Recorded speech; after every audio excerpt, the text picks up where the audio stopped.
All right, so this is something that more so popped up because it is such a prevalent comment on my channel across several videos. Oftentimes, when you have battles on your channel, the scaling will be called into question. How strong characters are will be brought up. We see that shit all the time, right? Well, one of the biggest points of contention in power scaling, I think, in right now, like today in modern times, is probably the AP slash strength slash destruction capability, attack potency, all that shit. The invincible scaling on that side of things is hotly debated. So we're gonna address the elephant in the room today. I'm gonna bring up what exactly that point of contention is, and most importantly, I'm looking for you guys to get in the comment section and let me know where you currently stand on this topic.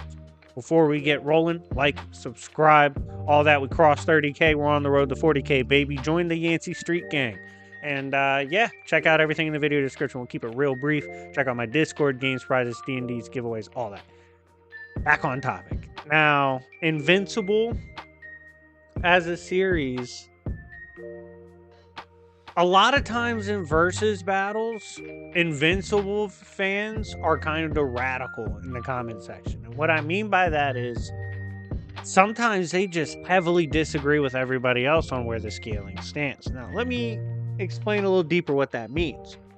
So, I would say in the casual sense, or among those who typically talk battles and power scaling, not necessarily specializing in Invincible per se, but knowing about it, being familiar with it, they put Omni-Man and those tier characters at around planetary, somewhere in that ballpark.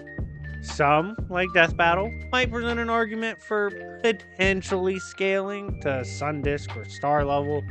That's a little harder to say is the casual's take on it, or the conventional, consistent take. And before we continue, I'm not arguing the conventional or popular opinion means it's automatically correct.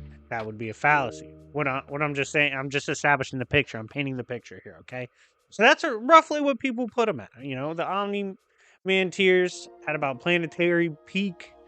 Invincible, you know, the one they fought Thrag, they put at around maybe star level, potentially. And this is important because this is where the contention comes in.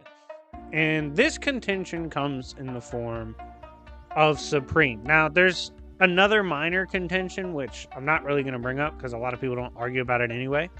But this one is a lot more annoying to talk about because, in my opinion, it certainly does have merit for existing, as in it's a real thing that has to be addressed. Now, what I am referring to happens to be the battle with Supreme. Now, if you don't know what I'm referring to, at one point in the comic series, Omni-Man and Supreme get into a brawl. Omni-Man does quite well in this exchange. Matter of fact, he straight up holds his own. This is pretty crazy because Supreme by no means scales to planetary. He is massively beyond that. I mean, there's literally characters in the Supreme stories that have things that sit on their desk that are like star to solar system level. It's fucking crazy. Like, he's extreme anywhere from Galaxy to Uni Plus. Way higher than typically what you associate or affiliate with Omni-Man. Now, the first hurdle here is people saying, well, you know, that's a crossover. Why would we take that into consideration for scaling? Well, since that's being brought up, it is pretty important because Supreme himself in his own storylines has conceded this event occurred, making it canon, and it's also been mentioned in the Invincible story. This Supreme he also fought was the strongest of the Supremes, which is pretty absurd.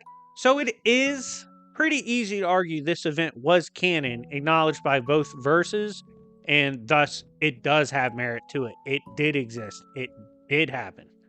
Now, this is pretty problematic given, like I said, what I just described Supreme to be at. Like around his power level, it's massively above what we typically associate with Omni-Man. However, just because it's a outlier or massively beyond what we typically see, doesn't mean it did not happen. Omni-Man clearly held his own, too. So this is my question, right? If he scales to Omni-Man, clearly, like Supreme does, and then there's characters that scale above Omni-Man in the series, would that put like in the series Mark and Thrag above Supreme? It gets weird. Do you see where I'm going with this? So this is what I want to know from you guys. What do you think about this feat? What do you think about this scaling? Are you on the side of, well, Omni-Man and Invincible do scale that high and scale above it? It's canon. We can't ignore it. That's just, it is what it is.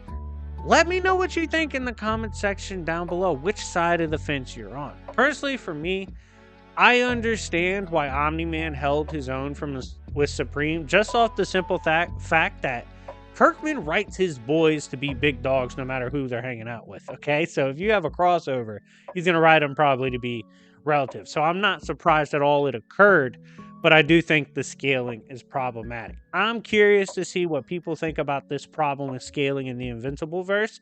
Let me know what you think about this moment, if you give it merit, if you think that's what Omni-Man and characters that are above him scale to and above. Let me know. But yeah, anyways, it's been your boy, Dr. Splash. And remember, it's Yancey Street, bitches.